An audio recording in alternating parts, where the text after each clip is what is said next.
Əziz müsəlman qardaş və bacılar, indi qeyd edəcəyimiz əməlləri bu 10 gündə çoxaltmaq bəyənilir. Çoxlu təkbir, təhlil və təhmid gətirmək. Uca Allah buyurur: qoy onlar öz mənfəətlərinin şahidi olsunlar və məlum günlərdə Allahın onlara verdiyi heyvanları qurban kəsərkən Allahın adını çəksinlər. Başqa bir ayədə isə belə buyurur: sayı müəyyən olan günlərdə Allahı yad edin.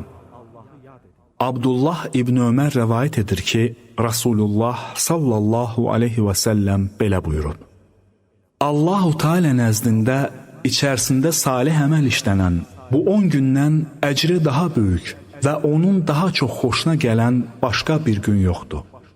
O halda bu günlərdə çoxlu təhlil, təkbir və təhmid gətirin. Təkbiri xor şəklində deyil, hərə özü üçün deməlidir. Çünki cəmaat şəklində bir səslə təkbir etmək bidətdir. Belə etmək nə Peyğəmbərdən sallallahu aleyhi və səlləm, nə də səhabələrindən sabit olmuşdur.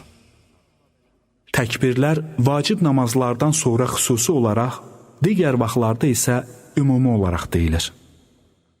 Təkbirin bir neçə forması vardır. Allahu Ekber, Allahu Ekber, Allahu Ekber. Allahu Ekber, Allahu Ekber, La ilahe illallah, Vallahu Ekber, Allahu Ekber, Velillahil hamd.